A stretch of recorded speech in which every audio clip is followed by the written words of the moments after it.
A gift meant for another day. Summer entered the house gradually, announcing itself not with celebration but with stillness.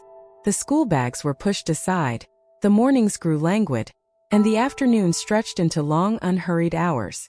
At the beginning of that season, Arfa, 10 years old and quietly resolute, decided she would surprise her mother. She chose the most unlikely offering: her room. The room had not come to her easily.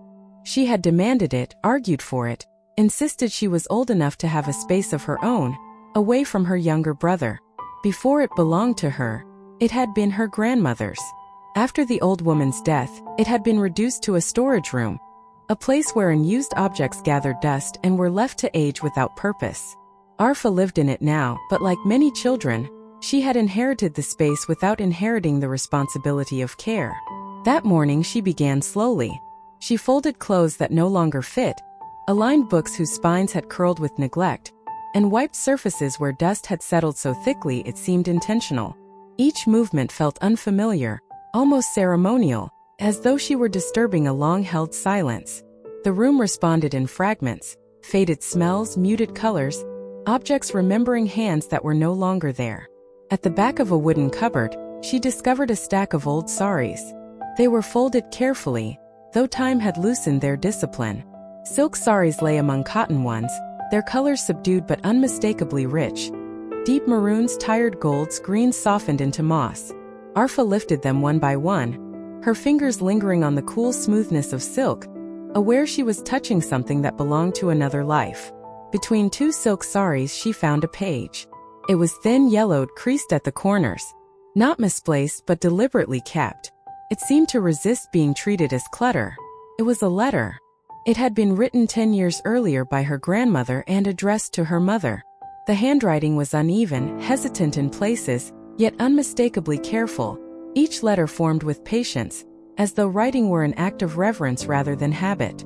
In the letter, the grandmother wrote that she had finally decided what gift she would give when her grandchild was born. The expected offerings were already prepared, she said. Knitted sweaters, tiny clothes, the customary labor of grandmotherly love. But beyond those she had planned something else. Something that would last beyond fabric. She did not keep the secret for long. She wrote that she wished to give her daughter stories. Stories that had lived only in voices and breath. Stories passed from mothers to children in the quiet intimacy of bedtime. Stories that had never known paper, yet had survived generations through memory alone. She explained that, thanks to her son-in-law, who had taught her to read and write, she had begun to document the stories she herself had grown up hearing. Stories her own mother had once told her in the dim glow of evenings. For now, she wrote, I have kept these pages in my beetle box, because Dayton the kitten scratches in tears everything he can reach. Toward the end, the letter grew more personal. She wrote with deep gratitude of her son-in-law, thanking him for a gift she had never imagined receiving at her age. For someone entering the early stages of forgetting, she confessed, the ability to read and write was not merely a skill, it was an anchor. She added that she had begun writing letters to her late husband as well, because writing had allowed her to name emotions she had carried silently for years, unaware of their weight. When Arfa finished reading, the room seemed altered.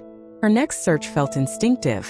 She moved to the darkest corner beneath the bed, a place dense with cobwebs and shadow, a place she had never willingly explored.